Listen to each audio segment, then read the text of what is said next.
शुरुआत में हम वेनेसडे नाम की एक लड़की को देखते हैं जिसका स्कूल में पहला दिन था। इसकी हरकतों और पसंद नापसंद की वजह से ये कोई आम लड़की नहीं लगती थी। स्कूल में आकर जब वो अपने लॉकर को खोलती है तो वहाँ उसे उसका भाई बंधा हुआ मिलता है। वो जैसे अपने भाई को पकड़कर खोलने लगती है तो फौरन ही उसे कुछ ख्याल आने लगते हैं, जिसमें वो उन लड़कों को देखती है जिन्होंने उसके भाई को यहाँ बंद किया। वो यहाँ से उन लड़कों के पास जाती है उन्हें सबक सिखाने के लिए, जो पूल में तैरने की प्रैक्टिस कर रहे थे। वहाँ वो पूल में बहुत सारी मछलियों को छोड़ देती है जो काटती है। अब सारे बच्चे तो पूल से बाहर आ जाते हैं मगर एक बच्चा नहीं आ पाता और एक मछली उसकी टांग पर काट ले। उसकी हरकत के बाद स्कूल वाले उसे निकाल देते हैं। उसने पहली बार ऐसे नहीं किया था, बल्कि अब से पहले भी वो बहुत सारे स्कूल से निकाली जा चुकी थी। तो इसीलिए उसके माँ बाप उसे एक अकेडमी में ले जा रहे थे, क्योंकि वहाँ वेनेसडे जैसे बच्चे ही पढ़ते थे, मतलब कि जिनकी हरकतें सबसे हटके होती थी। और वो वहाँ जाना तो नहीं चाहती थी मगर मजबूरन उसे जाना ही पड़ता है। अकेडमी के पास वाले जंगल का सीन देखते हैं जहाँ एक शिकारी शिकार करने आया था। वो जंगल के काफी अंदर जाकर एक जगह पर बैठकर चाय पीने लगता है, मगर तभी कोई चीज अचानक से आकर उस पर हमला कर देती है और बड़ी बेरहमी से उसे मार देती है। वेनेसडे और उसके माँ बाप अकेडमी पहुंचकर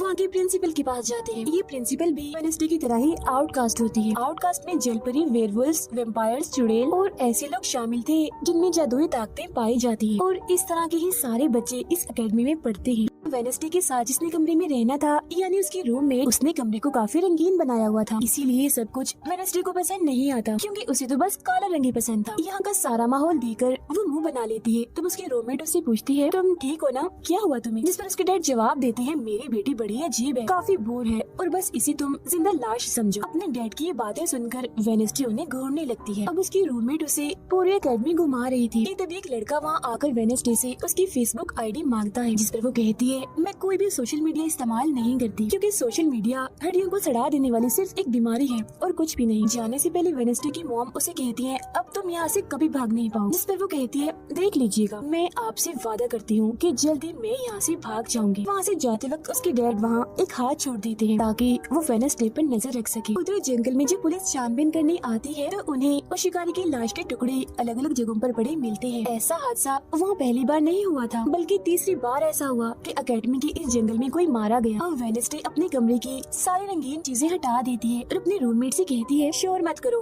कमरे में शांति बनाओ, क्योंकि ये मेरे नॉवल लिखने का वक्त। मगर वो तो गाना लगाकर डांस करने लगती है, जिससे वेनेसडे को गुस्सा आ गया था और वो उसे गाना बंद करने को कहती है। तो वो रूममेट अपने पंजे दिखाकर उसे डराने लगती है, क्योंकि वो थी एक वेयरवुल्फ, मतलब कि आधी इंसान और आधी वुल्फ। तभी इधर एक टीचर आती है जो काफी अच्छी थी और वो वेनेसडे को वेलकम के तौर पर एक फूल गिफ्ट देती। अब अगले दिन जब वेनेसडे कहीं जा रही थी तो उसके डैड का छोड़ा हुआ वो हाथ छुप छुप कर उसे देख रहा था और फिर तभी उसके ऊपर एक स्टैचू गिरने वाला था, मगर बिल्कुल ठीक वक्त पर एक लड़का जिसका नाम जेवियर है उसे बचा लेता। लेकिन इस हड़बड़ी में वो बेहोश हो गई थी और जब उसे होश आती है तो बजाय जेवियर का शुक्रिया अदा करने के वो उसे कहती है कि मुझसे ये उम्मीद मत रखना कि मैं तुम्हारी शुक्रगुजार रहूंगी, क्योंकि तुमने मुझे बचाकर गड़बड़ कर दी, मेरी इतनी अच्छी मौत को टाल दिया। जब जेवियर कहता है, मैं तुम्हें काफी पहले से जानता हूँ, जब हम 10 साल के थे तब हमारी मुलाकात हुई थी, हम दोनों खेल रही थी तो मैं जाकर एक ताबूत में छुप गया, लोग मुझे जलाने ही वाले थे मगर तुमने मेरी जान बचा ली और आज मैंने तुम्हारी जान बचाकर हिसाब बराबर कर। वेनेसडे जब अपने कमरे में आती है तो उसे अपने बेड पर कुछ महसूस होता है। वो जैसे बिस्तर हटाती है तो वहाँ उस हाथ को देखकर फौरन उसे पकड़ लेती है और पूछती है, तुम कौन हो और यहाँ क्या कर रही हो? जिस पर वो कहता है, मुझे तुम्हारे डैड ने तुम पर नजर रखने को कहा है, वही मुझे यहाँ पर छोड़ कर गए हैं। और वो उसे कहती है, मगर आज के बाद तुम मेरे लिए काम करोगी, वरना मैं तुम्हें हमेशा हमेशा के लिए दराज में बंद कर दूंगी। तो वो इस चीज के लिए मान जाता है कि ठीक है, मैं हर तरह से तुम्हारी मदद करूंगा।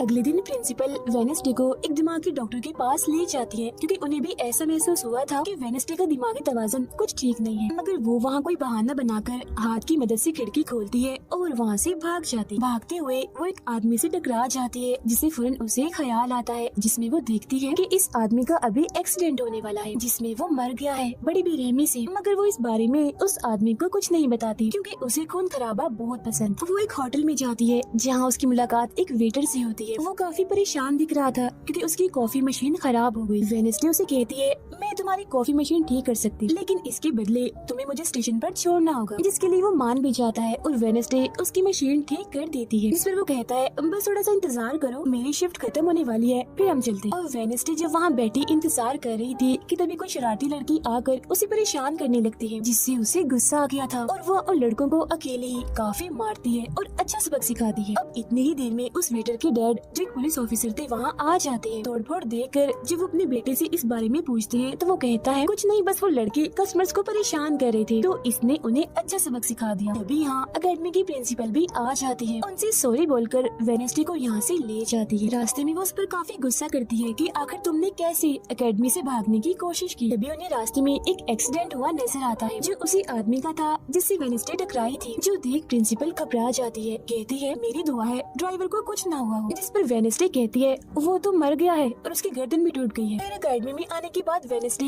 गिटार बजाने लगती है। वो काफी अच्छा बजा रही थी जिसकी धुन प्रिंसिपल के साथ साथ काफी बच्चों को भी पसंद आती। रूममेट जब कमरे में आती है तो उसकी नजर हाथ पर पड़ती है, जिस बारे में वो वेडनेसडे से पूछती है कि ये क्या चीज है, जिस पर वो जवाब देती है कि ये हमारे एडम फैमिली का एक मेंबर है। अब हम एक अनजान लड़के को देखते हैं जो लाइब्रेरी में जाकर एक किताब से एक सफा फाड़ लेता है जिस पर एक तस्वीर बनी हुई। उधर हाथ में डर के घर पहुंच जाता है, जिसे देख वो काफी डर गया था और उसे मारने लगता है। फिर हाथ उसे बैठने का इशारा करके उसे वेडनेसडे का नंबर देता है और उसे फोन करने का कहता है। फिर जब वेटर उसे कॉल करता है तो वो कहती है कि हमारे अकेडमी में एक त्योहार मनाया जाने वाला है जहाँ सभी बच्चे आएंगे। मैं वहाँ से भागने वाली हूँ और अगर तुम मुझे स्टेशन तक पहुँचा दोगे तो मैं तुम्हें काफी अच्छा इनाम दूंगी, जिस पर वो वेटर मान भी जाता है। फिर जब वो त्योहार में जाती है तो देखती है कि प्रिंसिपल की नजर मुझ पर ही है, इसीलिए वो एक आदमी को पैसे देकर प्रिंसिपल का ध्यान भटकाने का कहती है। अब वेटर वहाँ आकर वेडनेसडे के जाने से पहले उसे उसके डैड का एक पुलिस रिकॉर्ड तोहफे में देता है जो उसने अपने डैड की फाइल्स में से चुराया था, क्योंकि उसके डैड एक पुलिस ऑफिसर जो थे। अब उस रिकॉर्ड को लेकर जैसे वो यहाँ से जाने लगती है तो तभी वो उस लड़के से टकरा जाती है जिसने बुक में से तस्वीर को फाड़ा था। टकराते ही वेडनेसडे को उस लड़के की मौत के ख्याल आने लगते हैं कि वो थोड़ी देर में मरने वाला है, जो बहुत ही भयानक थे। वो लड़का जंगल की तरफ जाने लगता है तो वेडनेसडे भी उसके पीछे जाती है और कहती है रुक जाओ, जंगल में मत जाओ, तुम्हारी जान को खतरा है, तुम मर जाओगे। मगर तभी वो उसे अपने जादू से उड़ाकर पेड़ पर लगा देता है और कहता है खतरा मुझे नहीं तुम्हें है, बल्कि तुम खुद ही खतरा हो और मैं सब लोगों को तुमसे बचा रहा हूँ। उस दिन स्टैचू को मैंने ही तुम्हारे ऊपर गिराया था। जिसके बाद वो उसे एक तस्वीर दिखाता है और कहता है इस तस्वीर में तुम ही हो जिसे मेरी मॉम ने 25 साल पहले बनाया था और ये उस वक्त की बात है जब वो इस अकेडमी में पढ़ती थी। मरने से पहले उन्होंने कहा था कि इस लड़की यानी तुम्हें मुझे रोकना होगा, नहीं तो तुम इस अकेडमी के साथ साथ पूरी दुनिया को ही तबाह कर दोगी। वो बस वेडनेसडे को मारने ही वाला था कि तभी एक बड़ा सा मॉन्स्टर आकर उस पर हमला कर देता है और बड़ी ही बेरहमी से उसे मार देता है। इसके बाद हम वेडनेसडे को उसके कमरे में देखते हैं क्योंकि उसने यहाँ से भागने के इरादे को खत्म कर दिया था, क्योंकि अब उसके दिमाग में बहुत सारे सवाल थे, जैसे कि मैं इस दुनिया के लिए खतरा कैसे हूँ, एक मॉन्स्टर ने आखिर मेरी जान क्यों बचाई, और साथ ही उसके डैड के खिलाफ पुलिस रिपोर्ट जिसमें उसके डैड के ऊपर एक कत्ल का इल्जाम था।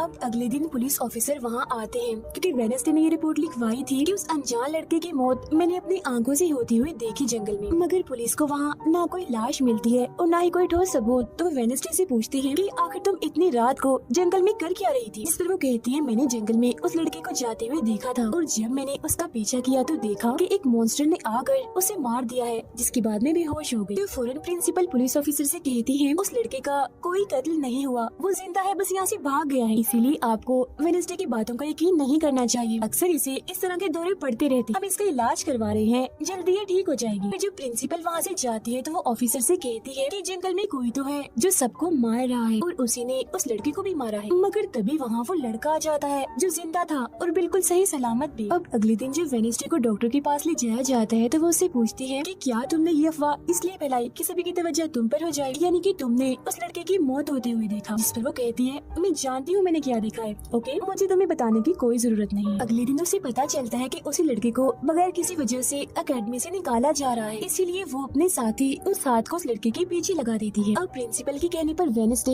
एक एक्टिविटी में हिस्सा लेती है जिस मकसद के लिए वो क्लब ज्वाइन करती है, जहाँ उसके साथ सिर्फ एक ही लड़का था जिसके साथ उसकी दोस्ती हो जाती है। जब हाथ उस लड़के के पीछे जाता है तो देखता है कि वो अपना रूप बदल रहा है, जहाँ पहले वो एक बुरा इंसान और फिर अकेडमी के प्रिंसिपल का रूप ले लेता है। जिसके बाद हाथ आकर ये सारी बात वेडनेसडे को बता देता है। अब जब क्लास शुरू होने वाली थी तो जेवियर उसे कहता है कि मेरी साथ वाली सीट खाली है तो तुम यहाँ बैठ जाओ, तो वो उसके साथ आकर बैठ जाती है। जेवियर यहाँ मकड़ी की तस्वीर बना रहा था और फिर अपने जादू से वो उसे जिंदा भी कर देता है, मगर एक ही झटके में वेडनेसडे उसे मार देती है और उसकी राख उड़ा देती है। अब एक लड़की जो काफी बदतमीज थी और विलन में थी, उसकी और वेडनेसडे के बीच काफी बहस हो जाती है क्योंकि दोनों ही एक दूसरे से काफी चिढ़ती थी, एक दूसरे को जरा भी पसंद नहीं करती थी। फिर इसके बाद वेडनेसडे अपनी जगह अपने अपनी रूममेट को उस क्लब में भेज देती है जहाँ वो एक्टिविटी की प्रैक्टिस कर रही थी, और खुद वो अकेली ही चली जाती है एकेडमी की उस जंगल में मॉन्स्टर को ढूंढने के लिए। वेडनेसडे को वहाँ उस अनजान लड़की का टूटा हुआ चश्मा भी मिलता है। वही अनजान लड़का जिसे मॉन्स्टर को मारता हुआ इसने देखा था, और अब जैसे ही वो इस चश्मे को छूती है तो लाइब्रेरी में उसे वहाँ एक किताब भी दिखती है। तो वो उस किताब को खोजने लाइब्रेरी में चली जाती है, मगर उसे वहाँ उस तरह की कोई भी किताब नहीं मिलती। जिसके बाद वो चुपके से जेवियर के कमरे में चली जाती है, क्योंकि वो लड़का और जेवियर एक ही कमरे में रहती थी। वेडनेसडे और हाथ यहाँ पर उस किताब को ढूंढ रहे थे, मगर तभी यहाँ जेवियर आ जाता है, जिस वजह से वो बेड के नीचे छुप जाती है। तभी जेवियर के पास वो विलन लड़की भी आती है और उसे कहती है, तुम मुझसे क्यों नाराज हो?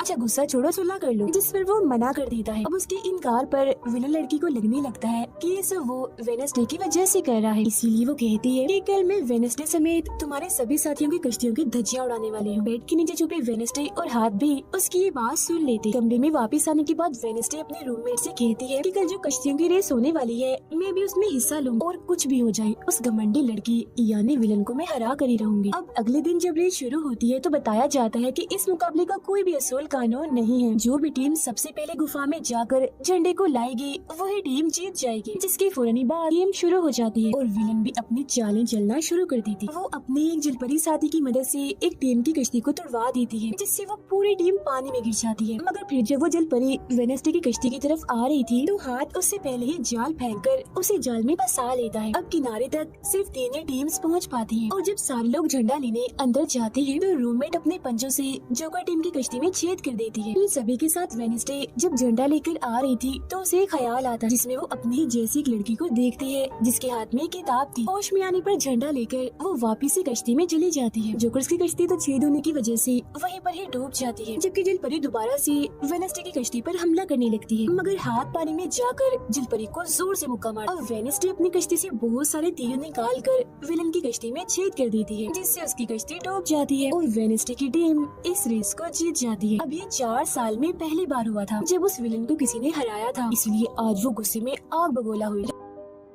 रात के वक्त वेडनेसडे एक स्टैचू के पास जाती है जिसके हाथ में किताब थी। किताब पर लिखी एक पहेली को जैसे ही वो सुलझाती है तो वहाँ एक रास्ता खुल जाता है। जैसे उसके अंदर जाती है तो देखती है कि यहाँ उसके मॉम डैड के अलावा और भी बहुत सारे लोगों की तस्वीरें लगी हुई है। उसे वहाँ वो किताब भी मिल जाती है जिसकी वो तलाश कर रही थी, मगर जैसे वो उस किताब को वहाँ से लेकर जा रही थी कि तभी अचानक से कोई आकर उस पर हमला कर देता है, जिससे वो बेहोश हो जाती है। अब उसे जैसे होश आती है तो देखती है कि उसे कुछ लोगों ने बंदी बनाया हुआ है जिन्होंने मास्क भी लगाए हुए थे, मगर उनकी आवाज सुनते ही वेडनेसडे उन्हें पहचान लेती है और कहती है कि मैंने तुम्हें पहचान लिया है, तुम अपने अपने मास्क हटा सकते हो। असल में ये लोग और कोई नहीं बल्कि विलन और उसके साथी थे। इसी दौरान वो अपनी रस्सी भी खोल चुकी थी और वहाँ से जाने लगती है, मगर जाते जाते वो कहती है तुम सब छोटे बच्चे हो, अगवा करना भी तुम्हें ठीक से नहीं आता। वापिस आने के बाद वो उस तस्वीर को किताब पर लगाकर मुकम्मल करती है जिसे उस लड़की ने किताब से फाड़ लिया था और वो उसे पढ़ने लगती। अब अगले दिन प्रिंसिपल सभी बच्चों को एक प्रोजेक्ट देती है जिसमें उन्हें शहर की सारी दुकानों पर जाकर काम करना था। शहर पहुंचने के बाद वेडनेसडे जेवियर को वो किताब दिखाकर पूछती है कि क्या तुम इस किताब को पहचानते हो, जिस पर वो कहता है हाँ, इस किताब को लेकर मेरे और उस लड़के के बीच में लड़ाई भी हुई थी जिसके बारे में तुमने कहा था कि मॉन्स्टर ने उस पर हमला कर दिया था। ये किताब एक जादूगर की है और 30 सालों से भी ज्यादा पुरानी है, तो तुम इसके साथ क्या कर रही हो? ये सुन वो उसे पूछती है तुम उस जादूगर के बारे में और क्या जानते हो? वो कहता है कुछ खास नहीं, अगर तुम उस जादूगर के बारे में जानना चाहती हो तो तुम्हें उसके घर जाना होगा जो काफी पुराना एक खास घर है। अकेडमी के सारे बच्चे भी अलग अलग दुकानों में जाकर काम करने लगते हैं। वेडनेसडे एक वेट्रेस बनी थी, मगर उसका नखरा गुस्सा देखकर कोई भी उसे खाने की चीज नहीं लेता। वेडनेसडे का दोस्त पेस्ट्री खा रहा था कि तभी शरारती बच्चे आकर उसे परेशान करने लगते हैं और बस फिर होना क्या था, वेडनेसडे वहाँ आती है और उन्हें खूब मारती है। इसके बाद वो अपने उस दोस्त को लेकर जादूगर के घर जाती है ताकि वो सारी सच्चाई जान सके कि आखिर बात क्या है, और उस किताब के बारे में भी। उसे वहाँ जादूगर की बहुत सारी चीजें और एक पेंटिंग भी दिखाई देती है। पेंटिंग में वो उसी लड़की को किताब पकड़े हुए देखती है जो उसे गुफा के पास भी दिखी थी। उसके ख्याल में जब उनकी रेस में वेडनेसडे झंडा लेने गई, फिर उसे वहाँ इस पेंटिंग वाले लड़की की किताब भी मिल जाती है, मगर वो खाली थी क्योंकि वो नकली थी। इतनी ही देर में वहाँ एक औरत आती है तो वेडनेसडे उसे असली किताब के बारे में पूछती है, जिस पर वो कहती है कि वो किताब तो चोरी हो गई थी और इस वक्त तुम जहाँ खड़ी हो ये भी उस जादूगर का असली घर नहीं है। इसके बाद वेडनेसडे वेटर से मिले उसकी होटल जाती है और उससे जादूगर के असली घर के बारे में पूछती है, तो वो उसे असली घर के बारे में बता भी देता है, जहाँ से वेडनेसडे अकेली ही उस घर में चली जाती जाती। वहाँ उसे एक बूढ़ा आदमी मिलता है जो उसे कहता है ये मेरी जगह है, मेरा घर है, निकलो यहाँ से। तब ये सुन वेडनेसडे का साथी वो हाथ उसके मुंह पर ही हमला कर देता है, जिससे डरकर वो आदमी वहाँ से भाग जाता है और वेडनेसडे को यहाँ से कुछ नहीं मिलता, इसीलिए वो यहाँ से जाने लगती है। मगर जब वो दरवाजे से बाहर जाती है तो फौरन उसे ख्याल आता है, जिसमें वो देखती है कि वो जादूगर एक लड़की को चुड़ैल साबित करके इस घर में बंद कर देता है, जहाँ उससे पहले और भी बहुत सारे लोग बंधे हुए थे। ये सारे लोग आउटकास्ट के थे, यानी कोई वेम्पायर था, कोई जलपरी, कोई वेयरवुल्फ तो कोई चुड़ैल। इसीलिए जादूगर इन सबको शैतान समझता था। इस तरह के सभी लोगों को यहाँ कैद करने के बाद वो इस पूरे घर में आग लगा देता है। वो बच्ची जिसे जादूगर ने चुड़ैल साबित किया था, वो अपनी मॉम को आजाद करने की कोशिश करती है, मगर नहीं कर पाती, क्योंकि सभी लोगों को जंजीर की मदद से जमीन के साथ बांधा हुआ था। सिर्फ वो बच्ची ही आजाद थी, इसीलिए अपनी माँ के कहने पर उसे बेसमेंट के जरिए वहाँ से भागना पड़ता है। जिसके बाद वो जादूगर जो बेहद ही जालिम था, सभी आउटकास्ट के लोगों को जिला देता है। तभी वो लड़की वेडनेसडे के पास आती है और कहती है वो बहुत ही जालिम है, हम सबको मार देगा। तब इतनी ही देर में वो जादूगर भी वहाँ आ जाता है, जिससे वेडनेसडे डर जाती है और वापस से होश में, मतलब कि मौजूदा वक्त में आ जाती है। होश में आते वो हाथ से कहती है मैंने उस लड़की को देख लिया, उसने मुझसे बात भी की, मुझे लगता है वो मेरे खानदान की कोई मेंबर है। तभी यहाँ जंगल वाला मॉन्स्टर आकर इस घर पर हमला कर देता है, मगर जब उसकी नजर वेडनेसडे पर जाती है तो वो यहाँ से भाग जाता है। वेडनेसडे और हाथ उसका पीछा करते हैं, मगर देखते हैं कि मॉन्स्टर के कदमों के निशान तो इंसानी पैरों के निशान में बदल गए। अगले दिन उस जादूगर की मूर्ति को इज्जत के तौर पर इस जगह पर लगाया जाने वाला था, क्योंकि शहर के लोग तो उसे अपना हीरो ही मानते थे। और आज वेडनेसडे को वहाँ गिटार बजाने के लिए बुलाया गया था, लेकिन वो लोग जैसे मूर्ति लगाकर अपना काम करने लगते हैं तो तभी वो हाथ नीली फेंक कर मूर्ति को आग लगा देता है, क्योंकि वेडनेसडे के कहने पर उसने पहले ही मूर्ति पर पेट्रोल डाल दिया था। आग देखकर सारे लोग वहाँ से भाग जाते हैं, मगर वेडनेसडे अभी भी वहाँ बैठी गिटार बजा रही होती है। साथ ही वो मूर्ति को जलता हुआ देखकर खुश भी हो रही थी। अब प्रिंसिपल को वेडनेसडे पर ही शक था, मगर उसके खिलाफ प्रिंसिपल के पास कोई सबूत नहीं था। अब जादूगर के जिस पुराने घर में वेडनेसडे गई थी, जहाँ वो बूढ़ा आदमी था, वो अभी भी वही रुका हुआ था। मगर तभी वो मॉन्स्टर वहाँ आता है और उस बूढ़े आदमी पर हमला कर देता है। लेकिन मरते मरते वो बूढ़ा आदमी मॉन्स्टर की 2-3 तस्वीरें अपने कैमरा में बना ही लेता है। पुलिस को जब ये खबर मिलती है तो फौरन छानबीन करने पहुँच जाती है, जहाँ उन्हें बूढ़े आदमी के कैमरा से मॉन्स्टर की तस्वीर भी मिल जाती है। अगले दिन हाथ मुर्दा घर जाकर वहाँ लगे कैमरा पर कोई चीज लगा देता है, ताकि जो वो करे उसे कोई ना देख सके। फिर वो दरवाजा खोलता है तो वेडनेसडे अंदर आती है। वो यहाँ दरअसल उस बूढ़े आदमी के जख्मों को देखने आई थी, जिसे उस मॉन्स्टर ने मारा था। वो बूढ़े आदमी की लाश को देखकर सारा डेटा अपने पास रिकॉर्ड कर लेती है, जबकि हाथ उसकी एक फाइल बनाने में लग जाता है। अभी वहाँ डॉक्टर और पुलिस ऑफिसर भी आ जाते हैं। तब छुपने के लिए वेडनेसडे एक बॉक्स मिस हो जाती है। फिर जब डॉक्टर उस बॉक्स को खुला हुआ देखते हैं तो फौरन उसे चेक करते हैं, मगर जब वेडनेसडे को उसमें पड़ा हुआ देखते हैं तो उन्हें लगता है कि ये भी एक लाश है, इसीलिए वो उस बॉक्स को बंद करके वहाँ से चले जाते हैं। मगर फिर जब हाथ उसे वहाँ से लेने आता है तो वो कहती है अच्छा तंग मत करो प्लीज, थोड़ी देर और सुने तो बड़ा मजा आ रहा है। फिर इसके बाद वो अपनी छानबीन से ये पता लगवा लेती है कि वो मॉन्स्टर असल में जिस्म के हिस्सों को इकट्ठा कर रहा है। फिर अगले दिन जब वो अकेडमी जाती है तो उसे जेवियर के गर्दन पर किसी के पंजों के निशान दिखते हैं। अब हम जेवियर को एक केबिन से बाहर आता हुआ देखते हैं, और क्योंकि वेडनेसडे को उसके जख्मों पर पहले से ही शक था तो वो भी उसका पीछा करते करते वहाँ आ गई थी। उसे वहाँ पर बहुत सारे मॉन्स्टर की ड्राइंग्स और तस्वीरें दिखती हैं। एक तो तस्वीर को लेकर जैसे वो वहाँ से जाने लगती है तो तभी जेवियर उसे देख लेता है और जाने से रोक देता है, मगर वेडनेसडे उसका ध्यान भटकाने के लिए उसे बस एक ही बात कह देती है कि क्या तुम आज रात होने वाली डांस पार्टी में मेरे साथ चलोगे। जिसके बाद वो जेवियर की बनाई मॉन्स्टर की ड्राइंग्स ले जाकर पुलिस ऑफिसर को दे देती है, जिस पर वो कहती है इससे हम किसी को भी नहीं पकड़ सकते, कोई ठोस सबूत लेकर आओ।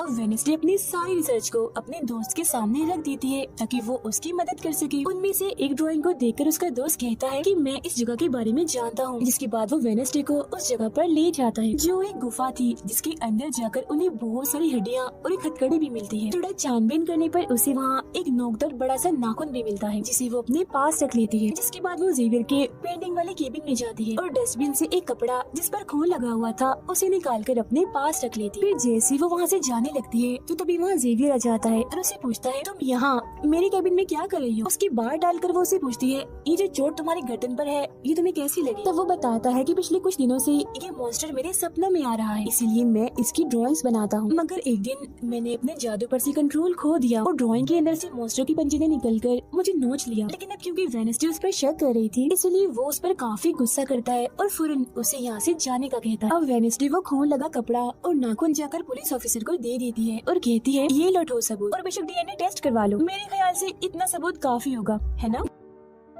वो अपने दोस्त के पास जाती है और कहती है कि डांस पार्टी में जाने के लिए हमारे साथ कोई नहीं है, तो हम ऐसा करते हैं, डांस पार्टी में नहीं जाते बल्कि गुफा में जाकर मॉन्स्टर को ढूंढते। जिसके बाद रात को वेडनेसडे अपने दोस्त के साथ जंगल में जाने की तैयारी कर रही थी, मगर तभी उसके दरवाजे पर वेटर तैयार होकर आता है, क्योंकि हाथ ने उसे वेडनेसडे की तरफ से डांस पार्टी में चलने की दावत भेजी थी। अब क्योंकि वेटर काफी खुश था तो वेडनेसडे उसका दिल तोड़ना नहीं चाहती थी, इसीलिए वो अपनी गुफा में जाने वाले प्लान को खत्म करके वेटर के साथ पार्टी में जाने का फैसला करती है। जब वेडनेसडे वहाँ से जाने लगती है तो उसका दोस्त वहाँ आता है, तो वो उसे कहती है आई एम सॉरी, मैं पार्टी में जा रही हूँ, हम ऐसा करते हैं कल गुफा में जाएंगे।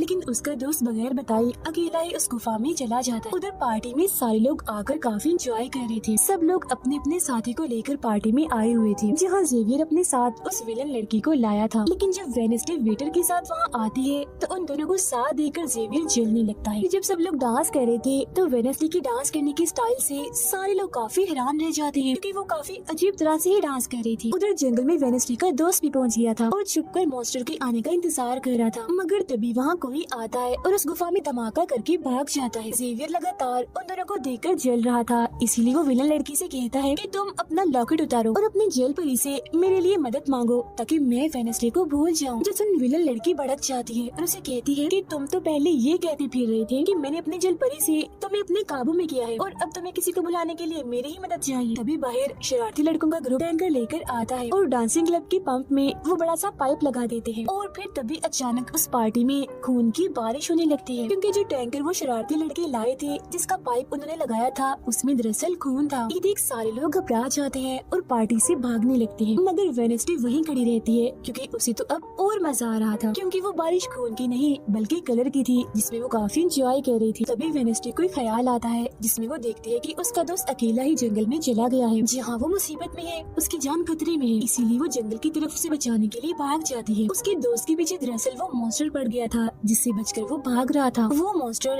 एक बार उस पर हमला करता ही है कि तभी वेडनेसडे उसे ढूंढते हुए वहाँ आ जाती है। तब मॉन्स्टर उसे देखकर वहाँ से भाग जाता है। वो अपने दोस्त को बेहोश पड़ा हुआ देखकर काफी घबरा जाती है। इतनी ही देर में उसकी टीचर भी उसका पीछा करते करते वहाँ आ गई थी, जिसके बाद उसके दोस्त को हॉस्पिटल ले जाया जाता है और वेडनेसडे खुद वापस अपने एकेडमी में आ जाती है, जहाँ वो अपने डैड पर लगे इल्जाम को सुलझाने की कोशिश कर रही थी कि आखिर सच क्या। एकेडमी में सारे माँ बाप अपने बच्चों से मिलने आते हैं क्योंकि आज मीटिंग थी। प्रिंसिपल सबको बताती है कि वेडनेसडे के दोस्त की हालत में सुधार हो रहा है, कुछ दिन के बाद ठीक होकर वो वापस आ जाएगा। मगर दूर खड़ी वेडनेसडे अपने रूममेट को बताती है कि ये झूठ है, वो तो कोमा में है बेचारा। तभी यहाँ दोनों के माँ बाप आ जाते हैं और ये उनसे मिलने चली जाती है। वेडनेसडे अपने मॉम डैड को बताती है कि जब से आपने मुझे यहाँ छोड़ा है मेरे ऊपर बहुत सारे हमले हुए हैं। अब इन सभी को अपनी अपनी फैमिली से मिलता हुआ दूर खड़ी जेवियर और विलन लड़की देख रहे हैं, क्योंकि उनकी मॉम डैड आज भी नहीं आए। अब विलन लड़की सुधर गई होती है, साथ ही उसकी जेवियर के साथ दोस्ती भी हो गई थी, तो अब से हम उसे जेवियर की दोस्त कहें। तब इतनी ही देर में उसकी मॉम भी इधर आ जाती है, जिसे देखकर वो काफी हैरान थी। वेडनेसडे के माँ बाप प्रिंसिपल से मिलते हैं तो वो कहती है कि वेडनेसडे काफी अजीब तरह से सबसे पेश आती है, इसे डॉक्टर के पास ले जाएं इलाज करवाने के लिए। अब इससे पहले वहाँ उसके माँ बाप कुछ कहते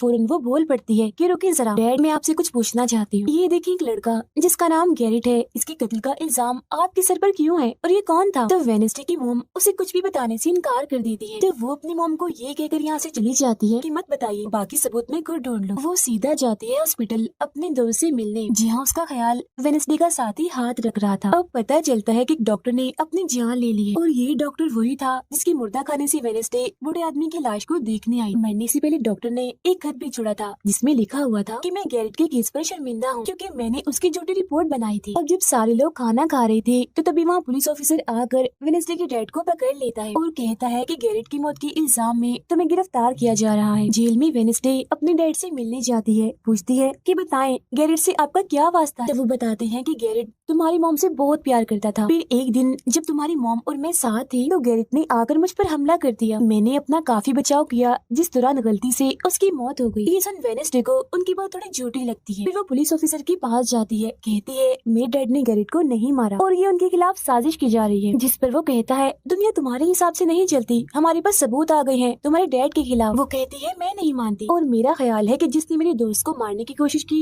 उसने ही गैरेट को मारा होगा। पार्क में रूममेट अपनी मॉम के साथ बैठी थी, जहाँ उसकी मॉम चाहती है कि वो पूरी तरह एक वेयरवुल्फ बन जाए और वो उसे एक डॉक्टर के पास जाने का कहती है, मगर रूममेट ऐसा नहीं चाहती, इसलिए वो यहाँ से चली जाती है। अब वेडनेसडे अपनी मॉम के पास जाती है ताकि वो सारी सच्चाई जान सके। उसकी मॉम खुफिया लाइब्रेरी में थी। वो अपनी मॉम से कहती है कि आपने मुझे इस अकेडमी में इसलिए भेजा ना ताकि मैं हमेशा आपकी परछाई बन के रहूं। जिस पर उसकी मॉम कहती है कि ये सिर्फ अकेडमी ही नहीं बल्कि पहले यहाँ एक ग्रुप हुआ करता था जिसकी बुनियाद तुम्हारे डैड की फैमिली की एक औरत ने रखी थी जिसका नाम गोडी था। वो कहती है मैं ये जानना चाहती हूँ कि डैड ने तो गैरेट को नहीं मारा तो फिर किसने मारा है। तब उसकी मॉम सच्चाई बताती है कि जब मैं वहाँ गई तो मैंने देखा कि तुम्हारे डैड और गैरेट आपस में लड़ रहे थे। मैंने उन्हें रोकने की कोशिश की मगर गैरेट तुम्हारे डैड को काफी बुरी तरह से मार रहा था। मैंने फौरन तलवार उठा ली और फिर जैसे गैरेट मेरे पास आने लगा तो तलवार उसके आर पार हो गई और वो मारा गया। मगर तुम्हारे डैड ने मेरी जान बचाने के लिए तलवार मुझसे ले ली ताकि सारा इल्जाम उन पर आ जाए। वेडनेसडे कहती है मगर मुझे पता चला था कि जब गैरेट मरा तो उसके मुंह से झाग निकल रही थी। ऐसा तो सिर्फ तब होता है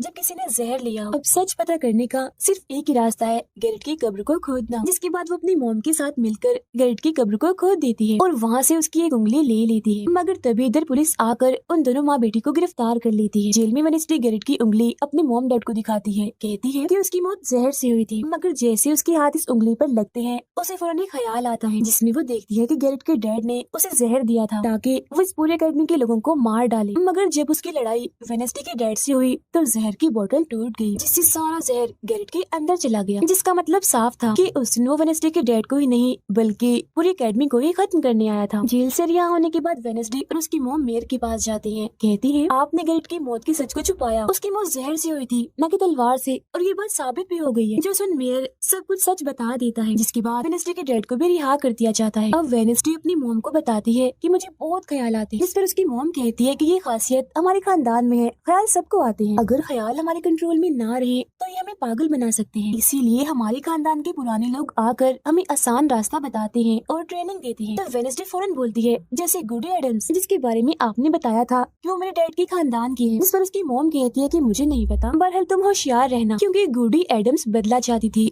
जिसके चक्कर में वो खुद भी नहीं बच पाई। फिर सबके माँ बाप अपने अपने बच्चों से मिलकर जा रहे थे। रूममेट अपनी मॉम को कहती है आप फिक्र मत करना, जब मुझे वेयरवुल्फ बनना होगा मैं बन जाऊंगी। जाने से पहले वेडनेसडे की मॉम उसे वही किताब देती है जो अक्सर प्रिंसिपल के पास हुआ करती थी। वो किताब लेकर वेडनेसडे प्रिंसिपल के पास जाती है, कहती है कि उस अनजान लड़की को आपने मारा था, मैंने देखा था, जिसके बारे में मैंने कहा था कि उसे मॉन्स्टर ने मारा है, क्योंकि वो आप ही हो जो खुद को बदल बदल कर लोगों को मार रही हो। मैं ये बात अब पुलिस को बता दूंगी। जिस पर प्रिंसिपल कहती है नहीं, उसे मैंने नहीं मारा, बल्कि वो तो अपनी ताकतों पर से कंट्रोल खो बैठा था और उस दिन उसने तुम्हें मारने की भी कोशिश की थी। इनकी बातों के दौरान इन्हें बाहर से शोर सुनाई देता है। ये चेक करने जब वहाँ जाती है तो पता चलता है कि बाहर ग्राउंड में आग से कुछ लिखा हुआ। अब वेडनेसडे अपने चारों तरफ मोमबत्तियां जला के बैठी थी क्योंकि वो गुडी को बुलाने की कोशिश कर रही। मगर तभी इधर उसकी रूममेट आ जाती है, साथ ही उसे एक खत भी मिलता है जिसमें कोई उसे गुफा में मिलने बुलाता है। जब वेडनेसडे अपनी रूममेट के साथ वहाँ जाती है तो गुफा के अंदर जाने के बाद उसे एहसास होता है कि यहाँ कोई है। यहाँ दरअसल जेवियर और उसके साथी थे जो वेडनेसडे को सरप्राइज देना चाहते थे क्योंकि आज उसकी बर्थडे थी। यहाँ वेडनेसडे को एक लाइन लिखी हुई दिखती है कि जब मैं लौटूंगा तो शोले बरसेंगे। इसे जैसे वो हाथ लगाती है तो उसे ख्याल आता है जिसमें वो उसी लड़की से मिलती है जो अक्सर उसे नजर आया करती थी, और ये और कोई नहीं बल्कि गुडी ही है। वो वेडनेसडे को एक महल दिखाकर कहती है कि अगर तुम्हें उस जादूगर के बारे में जानना है तो तुम्हें इस महल को ढूंढकर यहाँ आना होगा। जब वो ग्राउंड में खड़ी उस लाइन को देख रही थी जहाँ आग से कुछ लिखा था तो तभी उसके पास जेवियर आता है जिससे वो बात नहीं करती क्योंकि नाराज थी। उसे लग रहा था कि हो ना हो जेवियर ही वो मॉन्स्टर है। फिर वो अपने दोस्त के पास हॉस्पिटल जाती है जो अभी भी बेड पर था और उसकी हालत भी खराब थी, इसीलिए वो उसे कोई बात नहीं कर पाती। अब वेडनेसडे अपने दोस्त वेटर से मिलने जाती है और उसे उस महल जो गुडी ने दिखाया था उसकी तस्वीर दिखाकर पूछती है कि क्या तुम इस जगह के बारे में जानते हो, जिस पर वो मना कर देता। अब यहाँ तो उसका काम नहीं हुआ, इसीलिए वो तस्वीर को लेकर जेवियर के पास जाती है और उससे भी वही सवाल करती है कि क्या तुम इस जगह के बारे में जानते हो। मगर तभी उसकी नजर इसी महल की पेंटिंग पर जाती है जो जेवियर ने पहले से ही बनाई हुई थी, जिस पर वो बताता है कि ये जगह रात को मेरे सपने में आई थी तो मैंने इसे बना दिया। अच्छी बात ये थी कि जेवियर इस जगह के बारे में जानता भी था। तब उसी महल का पता लेकर वेडनेसडे वहाँ पहुँच जाती है जहाँ मेयर पहले से ही मौजूद था, और क्योंकि वो जान गया था कि असली कातिल कौन है तो वेडनेसडे उसकी गाड़ी में ही छुप जाती है। मगर जैसे मेयर की गाड़ी शहर में पहुँचती है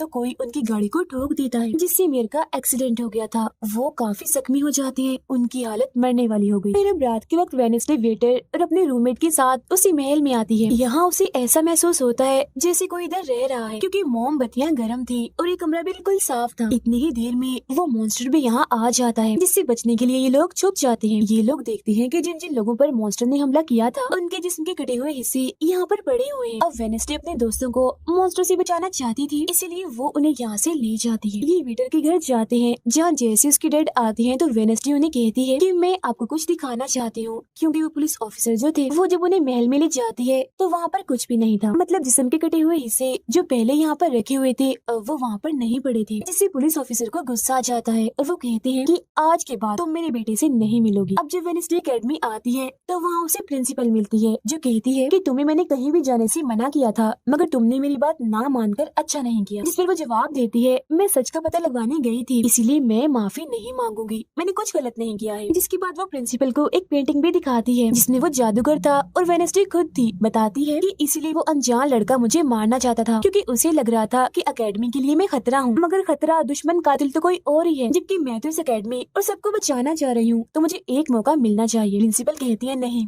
तुम कहीं नहीं जाओगी, आगे से ऐसी कोई भी गलती की तो मैं तुम्हें एकेडमी से निकाल दूंगी। और वहाँ से वो ये कहकर चली जाती है। वो जब अपने कमरे में वापस आती है तो देखती है कि रूममेट अपना सामान पैक कर रही है, क्योंकि वो यहाँ से जा रही है। वो गुस्से में वेडनेसडे से कहती है कि तुम्हें सिर्फ अपना काम ही निकलवाना आता है, फिर चाहे इसके लिए तुम्हारे दोस्तों की जान क्यों ना चली जाए, आज वो अजीब सा मॉन्स्टर हमें भी मार देता। जिसके बाद वो यहाँ से चली जाती है। अब वेडनेसडे बिल्कुल अकेली रह गई थी, इसीलिए कमरे में एक जगह बैठकर वो उस बॉक्स को देखने लगती है जो वो जादूगर के महल से चुरा कर लाई थी। उसे बॉक्स के नीचे एक खत मिलता है जिसमें वेडनेसडे की अपनी ही बहुत सारी तस्वीरें होती हैं, जो देख वो कहती है मेरी एडम्स फैमिली, जादूगर, मॉन्स्टर और मैं शायद किसी न किसी तरीके से जुड़े हुए हैं। और जब ये बात मेयर को पता चली तो किसी ने उनका मुंह बंद कर दिया, मगर मैं चुप नहीं बैठूंगी और तुम जो कोई भी हो मैं तुम्हें ढूंढ लूंगी, देखना। अब मेयर की मौत हो गई थी और जब उन्हें दफनाया जा रहा था तो वेडनेसडे वहाँ आती है और सोचने लगती है कि कातिल यहाँ आए लोगों में से ही कोई है, मगर तभी उसे जंगल में कोई दिखता है। वो पीछे करती है तो पता चलता है कि और कोई नहीं बल्कि उसका अंकल है। अंकल बताते हैं कि मेरे ऊपर चोरी का इल्जाम है, तो कुछ वक्त के लिए मुझे छुप के रहना होगा। तब वेडनेसडे उन्हें एक केबिन में छुपा देती है और मॉन्स्टर की तस्वीर दिखाकर पूछती है कि आप इसके बारे में कुछ जानते हैं। जिस पर वो कहते हैं मैं ज्यादा कुछ तो नहीं जानता, अगर तुम्हें इसके बारे में जानना है तो तुम्हें खुफिया लाइब्रेरी में जाना होगा। वहाँ एक तिजोरी में डायरी है जिसमें इस मॉन्स्टर के बारे में सब लिखा है। आधी रात को वेडनेसडे उस लाइब्रेरी में जाती है जहाँ जेवियर पहले से ही मौजूद था। तब ये उसे कहती है जहाँ जहाँ मॉन्स्टर से हमला हुआ है वहाँ तुम पाए गए हो, तो हो ना हो मॉन्स्टर तुम ही हो। मगर वो उसकी बात को अनसुनी करके यहाँ से चला जाता है। तभी इधर उसके अंकल आते हैं। ये मिलकर डायरी को ढूंढ लेते हैं जिसमें इस मॉन्स्टर के बारे में सब कुछ लिखा था कि ये मॉन्स्टर किसी के कंट्रोल में भी आ सकता है और फिर बस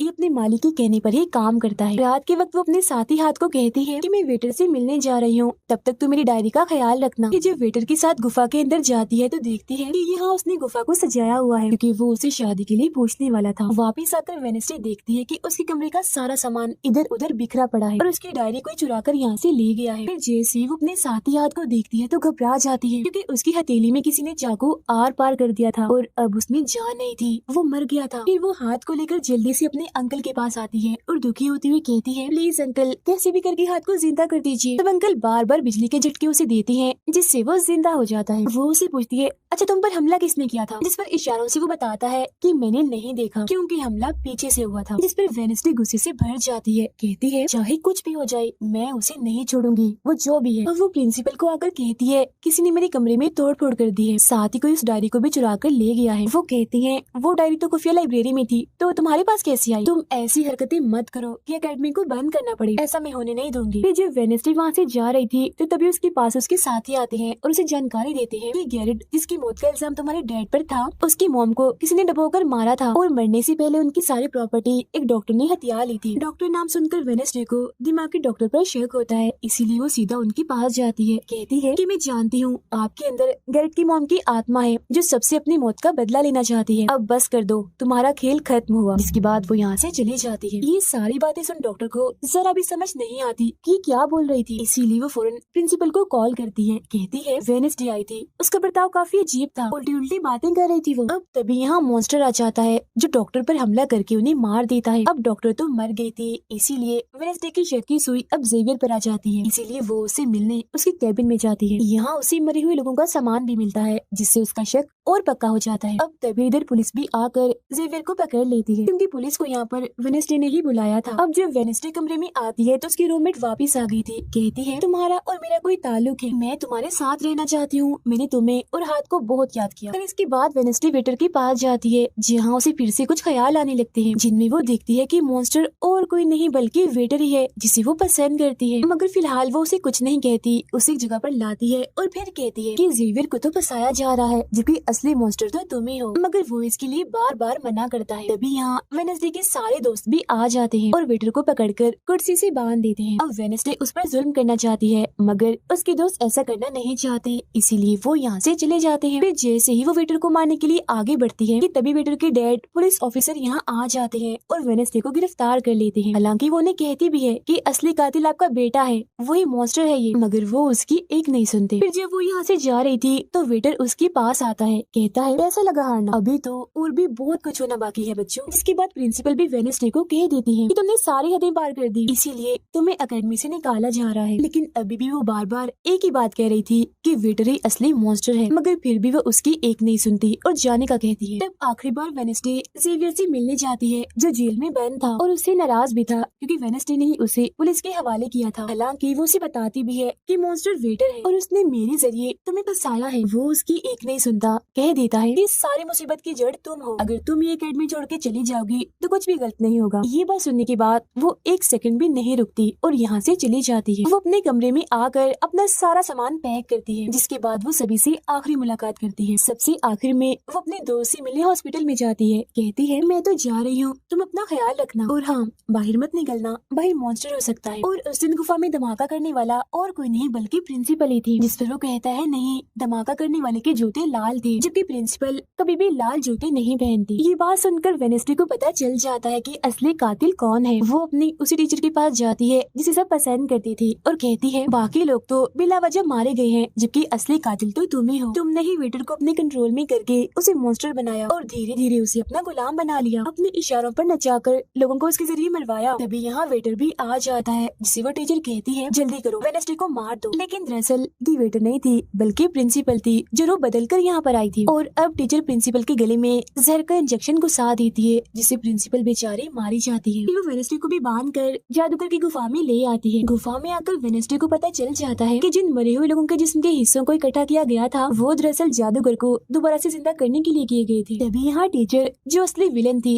वेडनेसडे को बताती है कि जब गुडी ने जादूगर को मारा था तो गुडी ने अपने खून से जादूगर की कब्र पर एक ताला लगा दिया था, और अब जादूगर को जिंदा करने के लिए हमें गुडी की फैमिली मतलब एडम्स फैमिली के ही किसी इंसान का खून चाहिए, साथ ही पूरे चांद की रात भी हो। और अब हमें ये सुनहरी मौका मिल गया है जादूगर को जिंदा करने का, क्योंकि एडम्स फैमिली से तुम हो और आज पूरे चांद की रात भी है, हम तुम्हारा खून लेंगे। जिसके बाद टीचर वेडनेसडे के हाथ पर कट लगा देती है, जिससे उसका खून निकलने लगता है। फिर वो उसके खून से जादूगर की कब्र का ताला खोल देती है और फिर अगले ही पल जादूगर भी जिंदा होकर अपनी कब्र से बाहर आ जाता है। बाहर आते ही वो वेडनेसडे को चाकू मार देता है, जिससे वो जख्मी हो जाती है। इसके बाद वो एकेडमी को खत्म करने के लिए चला जाता है। अब तभी यहाँ गुडी एडम्स आती है और वेडनेसडे को बिल्कुल ठीक कर देती है, मतलब कि उसकी जख्म, और कहती है, मैंने तुम्हें ठीक तो कर दिया है, मगर अब के बाद मैं तुम्हें नजर नहीं आऊंगी। जंगल के रास्ते से जब वेडनेसडे जा रही थी तो तभी उसके सामने वेटर आ जाता है। उसे टीचर कंट्रोल कर रही थी, इसीलिए वो मॉन्स्टर बनकर उस पर हमला कर देता है। वो बस उसे मारने ही वाला था कि तभी यहाँ एक वेयरवुल्फ आ जाती है, जो और कोई नहीं बल्कि रूममेट थी, जो आज पहली बार वेयरवुल्फ बनी थी, वो भी सिर्फ वेडनेसडे को बचाने के लिए। यहाँ वेयरवुल्फ और मॉन्स्टर के बीच काफी खतरनाक लड़ाई होती है, जिसमें वेयरवुल्फ मॉन्स्टर पर भारी पड़ रही थी और उसे काफी मारती है, अच्छा मजा चखाती है। इसके बाद वेडनेसडे जादूगर से लड़ने उसे रोकने के लिए एकेडमी में आ जाती है, जहाँ वेडनेसडे को बचाने के लिए जेवियर पहुँच जाता है। अब जैसे जादूगर जेवियर को मारने वाला था तो तभी सामने वेडनेसडे आ गई थी और वो बेचारी खुद जख्मी हो जाती है, मगर फिर भी वो जेवियर को कहती है कि तुम यहाँ से जाओ और बाकी एकेडमी वालों को बाहर निकालो, क्योंकि ये हम जैसे आउटकास्ट के लोगों को नहीं छोड़ेगा। जिसके बाद वो फिर से खड़ी हो जाती है, उसके हाथ में तलवार भी थी, जिसकी मदद से वो जादूगर से लड़ती है, मगर जादूगर काफी ताकतवर था, इसीलिए वो उसके सामने नहीं टिक पाती। वो बस उसे मारने ही वाला था कि तभी इधर जेवियर की दोस्त आकर जादूगर का ध्यान भटका देती है, जिस दौरान मौका देकर वेडनेसडे उठती है और तलवार के एक टुकड़े को जादूगर के दिल के आर पार कर देती है, क्योंकि ऐसा उसे गुडी एडम्स ने करने को कहा था। जी हाँ, जादूगर एक बार फिर से मर जाता है और उसका जिस्म जलने लगता है और राख बनकर उड़ जाता है। जादूगर के मरते ही यहाँ वो टीचर आ जाती है जिसके हाथ में गन थी, जिसे वो वेडनेसडे पर तान देती है क्योंकि वो उसे मारना चाहती है। मगर तभी यहाँ वेडनेसडे का दोस्त भी आ गया था जिसके पास बहुत सारी मधुमक्खियाँ थी। वो उन सभी मधुमक्खियों को टीचर पर छोड़ देता है जिससे उसका भी काम तमाम हो जाता है। जब वेडनेसडे अपने मिशन में कामयाब होकर बाहर आती है जहाँ सारे लोग खड़े थे, तो वो वहाँ अपने रूममेट को भी देखती है जो अब वेयरवुल्फ से अपने असली रूप में आ गई थी। यहाँ वो दोनों पहली बार गले मिलती है, मगर हैरत अब वेडनेसडे को कोई भी ख्याल नहीं आ रहा था। कुछ वक्त के बाद वेडनेसडे अपना नॉवल भी पूरा कर लेती है, मगर वो इसका एंड नहीं करती, यानी कि उसे खत्म नहीं करती और आगे बस एक सवालिया निशाने छोड़ देती है। वो जेवियर से मिलने जाती है जहाँ वो उसे गिफ्ट देता है जिसमें मोबाइल था। वो इस गिफ्ट को ले तो लेती है मगर कुछ नहीं कहती और वहाँ से चली जाती है। फिर जब वो अपनी गाड़ी में थी तो उसके पास मैसेज आता है जिसमें उसकी कुछ तस्वीरें थी और साथ ही ये मैसेज भी था कि मैंने तुम पर नजर रखी हुई है, जिससे वो सोच में पड़ जाती है कि टीचर तो मर गई है, मगर अब उसके बाद ये कौन है जो सब कर रहा है। इसी सोच में वो अपने घर के लिए निकल जाती है, जिसके बाद हम पुलिस की गाड़ी को देखते हैं जिसमें वो वेटर को बांधकर कहीं ले जा रहे थे क्योंकि उन्हें भी पता चल गया था कि यही असली मॉन्स्टर है, इसे बस कोई कंट्रोल करता है। मगर तभी अचानक से वेटर दोबारा मॉन्स्टर बन जाता है और सभी पुलिस वालों को मार देता है, जिसका मतलब ये था कि टीचर की तरह अभी भी कोई है जो इसे कंट्रोल कर रहा है और वो लोगों को मरवाता रहेगा इसके जरिए। और ये अनजान इंसान वही हो सकता है जिसने वेडनेसडे को मैसेज किया, यानी कि अभी भी कोई है जो एकेडमी को बंद करवाने में लगा है और मॉन्स्टर के जरिए खून खराबा कत्ल होना आम ही रहेगा। और इसी के साथ ही ये सीजन इधर ही खत्म हो जाता है।